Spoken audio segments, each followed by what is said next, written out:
you treat that bed? Nothing goes on this bed. Oh, sorry, that was just some... What's that lamp? Oh. It's quite a challenge from The Shining, Kubrick now to Popeye.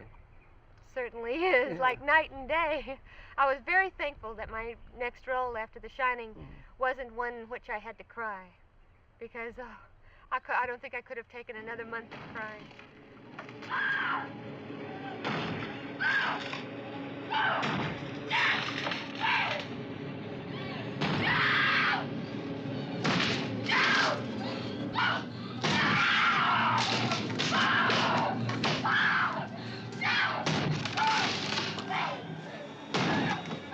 We were a little bit olive oil alike.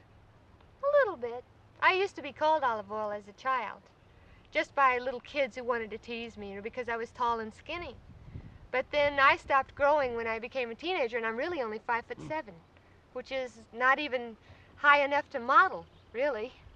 They're all 5'10" and up. What is the character of Olive Oil in the picture? Well, I think she's a femme fatale, if you ask me that. I think she's a cross between Mae West and Stan Laurel.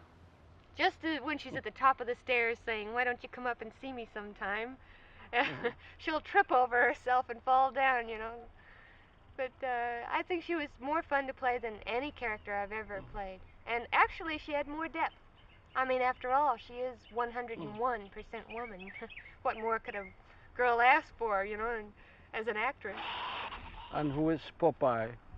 Oh, Popeye is, of course, a salty sailor that comes to town. And it's this movie of Popeye is the story of how Popeye comes to town in the first place and how he meets Miss Oil, the Royal Oil. I always like to think of her as that. And he finds all these bizarre people living in this strange seacoast shanty town, and meets Bluto, falls in love with Olive Oil, and has a rather quick conception with Sweet Pea. And it's love at first sight, I guess. But they never quite get together, just like Jules Pfeiffer's characters. If you're familiar with his cartoons in the newspapers, he wrote the screenplay for Popeye. And all of his characters always somehow just go right by one another, you know.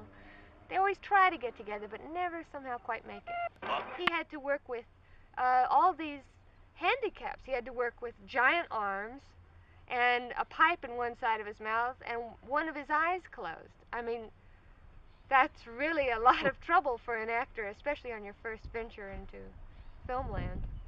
So he had a big challenge himself, but I think he pulled it off marvelously. Nobody could have done it better. How many Pretty songs impressed by him. did you sing? Oh, I sang, let's see, He Needs Me, that was a solo, of Olive and Love. Terribly romantic. Yeah? Oh, yes. Could you do it without an earplug? Just a few lines? Oh.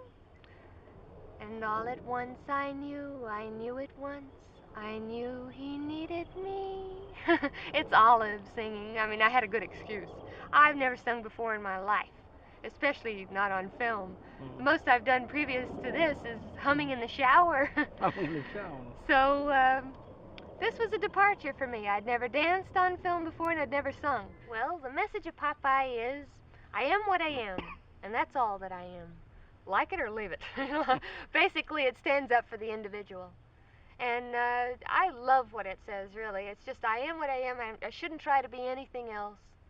And everybody should just try to get along with it that way instead of making all your friends or other people try to conform. That it's nice that we're all individuals. Otherwise, it'd be pretty boring.